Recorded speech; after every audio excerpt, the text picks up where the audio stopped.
It is really hot in here, Dwain. Where are you? The shed?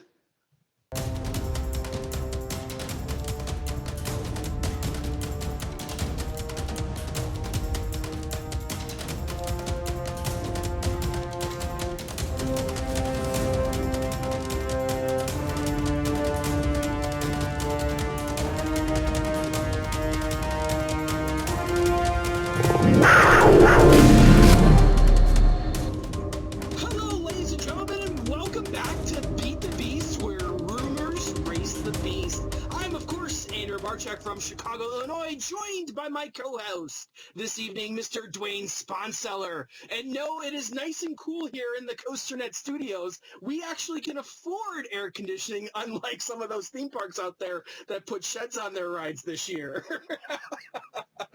Oh, look. Yes. Got a little hot in there, I hear, this summer. We'll be talking about Mystic Timbers later on this evening. But before we get into that, let's explain to you the concept of this show. Each and every week, we look at the latest rumors in the industry, and we talk a little bit about them. But we do it in 4 minutes and 10 seconds because we want to race the world legendary, famous Beast roller coaster. That's the longest ride time of any coaster on the planet. So we have 4 hot rumors for you tonight. So let's get into our first one. That will be out of California's Great America. Before we start, let's get that timer started. And there you go. So just recently we've seen pictures come out of the park with some stakes in the ground, some tire tracks on the asphalt, some white zigzags that go back and forth. What this all means, we don't know, but we know the stakes both say 2018 and SR1. Now, the question is what does that mean? Well, first, SR1 could mean in California that when you have an accident, you actually have to fill out an SR1 form, that this is part of the process. And that would kind of tie into the white tracks on the ground that kind of zigzag a little bit. The big question is, though, is what type of ride does that lend itself to being? I'm not quite so sure, because if you go back just recently to the Fury campaign, it was all gladiator themed. That we had the Coliseum, we had a bunch of gladiators, even the T-shirts had Centurion on it. Dwain, what other campaigns have we seen recently that maybe we can compare this to? Well, if you look at Mystic Timbers just from last year at Kings Island, and remember that one didn't stray away from its actual campaign at all. They pretty much said falling logs, had a wooden fence in front of the entrance plaza. I mean, everything was kind of tied into the Miami River Lumber Company, which is exactly what it is. That's what the entire ride is themed after. So unlike that one, and then if you go to Valraven from Cedar Point a couple of years ago, we had very little campaign at all with that one. We had one little picture, and then we had the VR goggles, which really meant nothing to it at all. So we don't know which way Cedar Point's actually going with this, but just by looking at these last few clues, it really still maybe lends its hand to canon. And I don't know. I mean, I'm sitting here with these new clues and kind of going back to the drawing board, and I like the idea of the squiggly lines being a wreck or maybe skidding out for very fast cars. So is it going to be car themed? Is it going to be dragster themed? Well, hopefully not. We've got plenty of that. I mean, I understand there's only so many ways you can go with a coaster, but now you get the talk of, is Intamin going to build a blitz coaster out of this from the ground up? Or,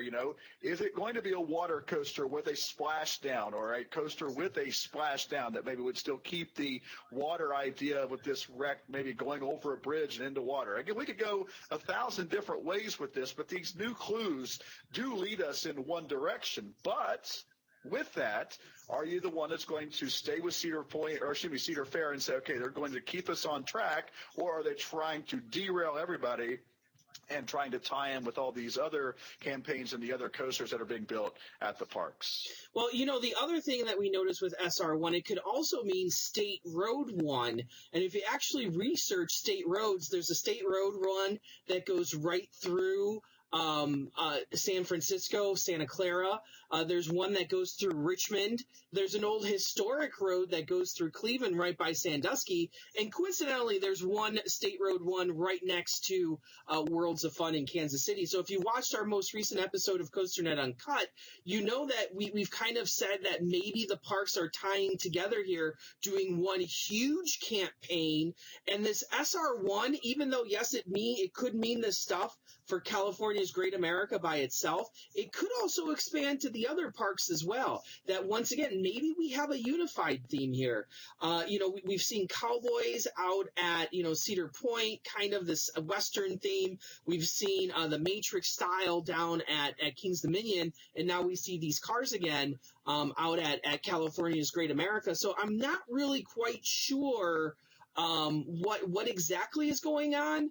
But once again, it lends me back to Canon, and the only thing that there you hear the sound of the beast, that we did not beat the beast on this one. So much to talk about here. But the only thing that doesn't lend me to Canon exactly is maybe the fact that Cannon's only 78 feet tall, and we've seen permits for 110. Now, I don't know if you need to level the ground, if you need to, raise or lower parts of the structure. Cannon looks kind of flat. It does go over a river. I'm not quite sure how the supports play with all of that with Cannon, but ultimately, maybe it is Cannon. Maybe it's, like you said, a completely new Blitz coaster from Intamin. Maybe it's something else, the tilt coaster we've talked about, the water coaster that has like a car theme, but it has the splashdown effect, or things over water as if you're hydroplaning or something. It could be so many different things right now. I'm still leaning towards maybe it being Cannon, though. That really, I think that ride's going somewhere. It fits the bill for a company that Cedar Fair used to work with.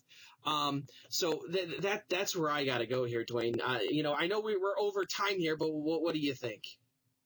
Well, if we look at everything that we've got so far, even the new clues don't give us something that can make us completely go away from Cannon. I know I was very high on the tilt coaster, even the water coaster there for a while. But if we get these new clues, that kind of takes the tilt coaster out. You don't really see anything with that. Really, the water coaster, you could, if you're talking about an accident into water. Yeah. But now I'm actually going to push for some type of ride that is car themed, that makes you feel like you're getting ready to be in an accident, and then all of a sudden splashing down into a lake or water that makes you seem like you're doing that, and maybe, just maybe, having VR on that to make you have that effect. Yeah, and to be honest, the problem is Cannon lends itself so well with the launch, with the crazy layout that makes you go, swerve and stuff. Cannon really fits into it, and that's why I keep saying it. But who knows? So, that's with that one, we'll have to wait and see what happens. So moving on to our next concept, our next rumor, and let's start that clock. This one says that Georgia Cyclone will be getting the RMC treatment next season. Now, Jesus Christ, I don't know how many people RMC's got working for them, but good Lord, they must have a lot of people working for them right now, because they are all over the place. They're at Hershey, they're at Kennywood, they're at Cedar Point, Kings Dominion, California's Great America, and now they're going Six Flags over Georgia too. Good Lord. Okay, so let's start with this. That we know, Duffy, the CEO of Six Flags, the new CEO, has said that Six Flags will be getting 5 record-breaking rides next year. Did not say coasters, said rides. We'll be discussing that in detail on a future Uncut episode. But here we're saying Georgia Cyclone is getting the RMC treatment. Now, we know RMC has worked on Georgia Cyclone before, that they've actually installed Topper Track onto it. Now, both you and I have ridden it after that, and I think both you and I have said that it did not help, that it's still, I don't like Georgia Cyclone. You don't like Georgia Cyclone. There are people out there that love Georgia Cyclone, and I don't quite understand why. And the problem is Georgia Cyclone is this typical Cyclone layout. We have Wicked Cyclone up in New England that wasn't the typical Cyclone layout, but is kind of similar to this. So I think if it was to be RMC, you would get a very similar ride to Wicked Cyclone. in height and speed and all that. And that doesn't excite me at all. Although like I said, I'm not a huge fan of Georgia Cyclone, so anything would probably be better than that. Dwayne, what are your thoughts here? Well, I know when we went down to ride it, I was expecting a little more because it had just been refurbed, whatever you want to call it. And it just seemed like it was, I don't want to say brutal, but we landed on the track all the time. It was still very rough. The transitions weren't good. And I was like, and again, I can't compare it because I didn't ride it before. But I'm like, this can't be that much better than what it was. Because if not, there's no wonder why they would have fixed it, because no one would have ridden it. And again, how in the world is RMC going to do all of this in 1 year? We know that in years past they've picked 2, 3 max projects to work on for a year. Now, granted, I know how much their stock has risen and people are starting to buy their things. They're coming up with new things. So are they able to hire more people? Are they able to contract it out to other people that are going to do this work? We don't know that for sure. We don't know the infrastructure of the company in that regard. But it just seems like every time we talk about a rumor, the word RMC comes up. For a while it was B&M this, B&M that. Now it's RMC this, RMC that. And like you said before, it gets kind of exhausting and annoying. But that's what everybody thinks is going to happen. But of course, we know that when people think, that becomes a problem in this industry because people just go out on a limb to talk about, a green marker they see on a tree, and it ends up being a toilet stall. Yeah. So I think that in regards to this, I don't see it happening. I know that Six Flags Over Georgia, let's see, what did they get last? They just got a Justice League this year.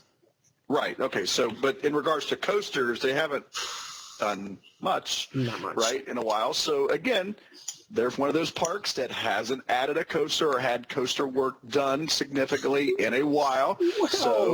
Well, they just added 2 years ago that fantastic roller coaster known as the Joker, that great Larson loop down there. So. Okay. You couldn't do it, could you? I thought we were going to go through 2 shows without getting a Larson loop. Okay, well. Yeah.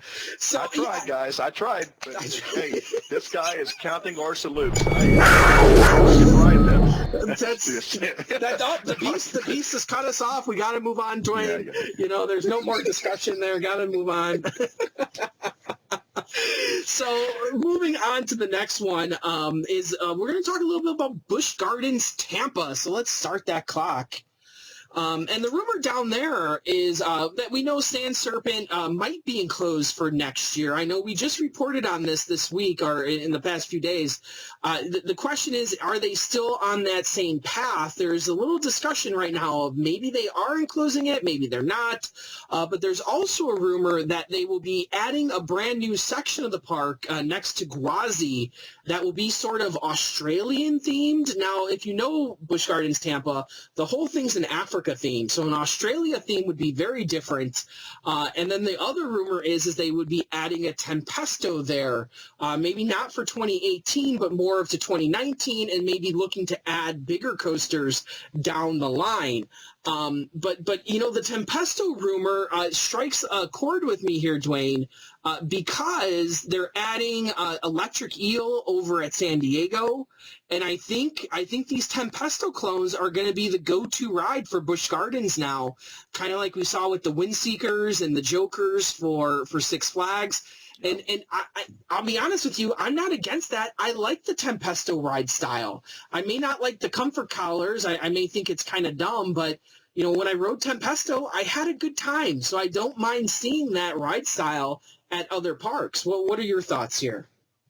Well, and people are saying that ride doesn't really hurt capacity all that much. And again, we're talking about Busch Parks, and I know Williamsburg is a lot different than Tampa. I know that Tampa is in an area where the park is always open, and that the climate is completely different, and so it's a little more busy at times than Williamsburg. But when Williamsburg is open, especially in the middle of summer, it gets extremely, extremely busy. But the majority of the people that go to that park in Williamsburg don't go for rides per se. They have other shows and all that stuff. So that lends its hand in a different way. But in regards to what they're going to do, a Tempesto makes sense. And I go back to when we did the story on in Vadar opening, and Danny had an interview with one of the guys from the Busch Parks, and they said that big things were coming down the line. We are working on a lot of things, and that wasn't just for Busch Gardens and Williamsburg. That's also for all of their parks. So is Tampa going to do something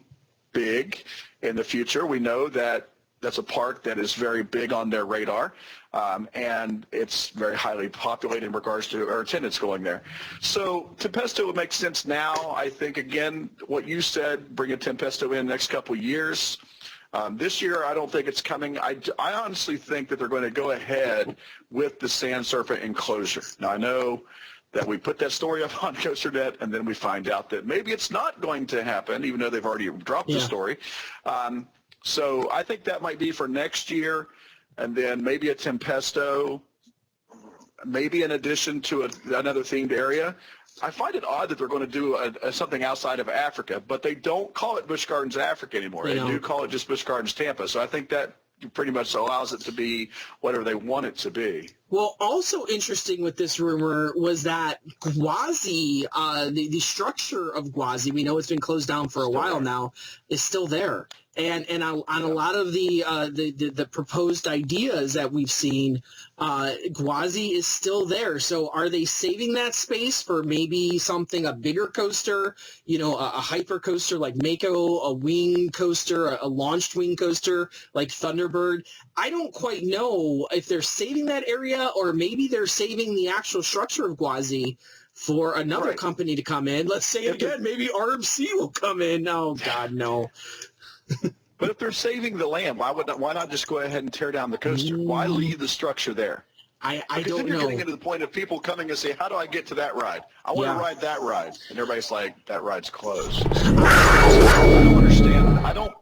I know the biggest goddess again. I just don't understand the point of that being there. It's going to eventually become an eyesore, right? Well, so it's obviously already you've got to that. have some plans for it. There has to be a plan for it. Well, and that's the thing. I don't know if they're waiting to demolish it and wrap it into the cost of a new coaster to put it all as one expenditure, but it doesn't make sense of why they wouldn't just knock it down if they had no plans for it, which I think is where a lot of these RMC rumors have started out, because a lot of people like Gwazi, like the layout, didn't like how rough it got, but I just tend to think that structure is not doing too well right now, and that it is still slated for destruction, and maybe just they're saving the area for something big.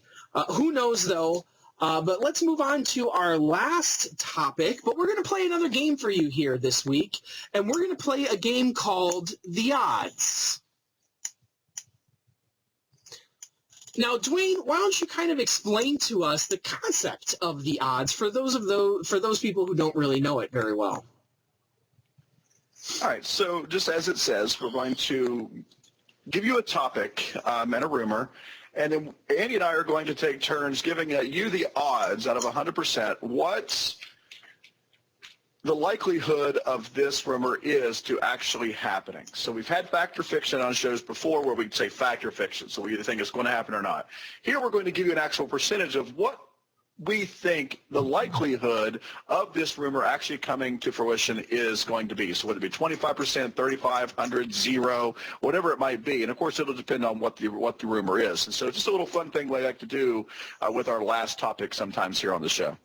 Well, and let me preface this with, I don't like talking about this rumor at all. I'm not happy about any of this, but let's start that clock. And the rumor out there is that Mystic Timbers is running way too fast in the summer heat.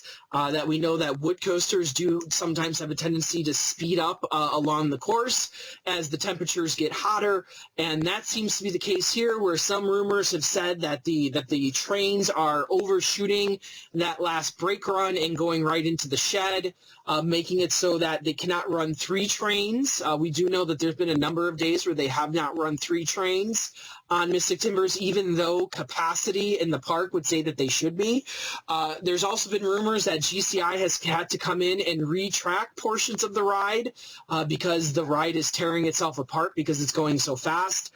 So the rumor is, and what we're going to lay the odds down with are that GCI is going to come in and put trims on Mystic Timbers to slow the whole thing down. So Dwain, why don't we start with you? And what is your prediction for the trims on Mystic Timbers? Well, if that's really the case, and I'm going to go back to Media Day. We were there, and we got off the ride, and I said, man, that seems a whole lot faster than the posted ride speed that this was supposed to be. And I said, maybe not, because I know it's a lot different when you're riding a ride and you can't really gauge in a coaster how fast you're going. But I said, man, the way that the trains are taking these turns and you're going in there with no braking at all, and it is just hauls from start to finish. We said that. We raved about it on our last Beat the Beast live from the park. And then I wrote it again with Dason at Coaster Stock, and I looked at him and I said, man, this thing is flying. It's faster than it was when we were riding it at Media Day. And I said, I know it was a little bit chilly that morning, and I know it's got time to really get a lot of rides, and so it's opened up the wood a little bit. And of course, it's going to get faster. But I said, this thing is going way faster than that speed is listed. He looked at me and just shook his head, and I said, well, you don't get it. I said, because you weren't here for Media Day. I said, but this is faster. And now we hear all of these rumors come out, and I didn't even know this until you told me about it. And if that's the case, are we going to have to change the billboard from Mystic Timbers to Mystic Trimbers? Oh, yes, I did it. You did it. But listen, come on. All right, odds of it, if they've already had to retrack it, and they want to put the maintenance costs into retracking it and fixing it, this is a brand new ride. They can't give up on it. If the only way to fix it is to trim it, I'm going to say 76% that this is actually going to have trim somewhere on the coaster. Where, I don't know, because, again, the ride lays itself out for a certain layout, and I just don't see where it's going to go. Well, to be honest with you, if you look at the layout, ideally going into that last ravine, maybe at the bottom of that last drop, you can put some trim so it doesn't overshoot the brake run. That doesn't solve the problem of it running too fast along the course. Now, I don't know what parts of this rumor are true and what's false. I do know for a fact that you said that it's running faster, that you felt like it's running faster. I do know for a fact that they've been running 2 trains at times when they should be running 3. So those are the factual points of this. So I almost want to say that this is almost a 90% certainty that I think at some point we're going to see trims on Mystic Timbers, just because that, like you said, they don't want to have to keep retracking it. You look at the Voyage at Holiday World, and Holiday World is constantly pouring money into the Voyage to try to retrack it and keep it running at that tip-top speed. I just don't see Cedar Fair doing that. So I'm going to say that we're going to see trims on this bad boy, which is really, really sad to me. But it's a great ride. At least we beat the beast there, I guess. So sorry to end here on a bad note. That's not something I relish in. Like I said, I'm not excited by that prospect, and I hope to heavens that both of us are completely wrong and that we never see trims on Mystic Timbers. But thank you, as always, for joining us here on Beat the Beast. I'm, of course, Andrew Barczyk from Chicago, Illinois. And I'm Dwayne Spunsettler from Parkersburg, West Virginia. And may the Q lines be ever in your favor. Right on, Ride Warriors.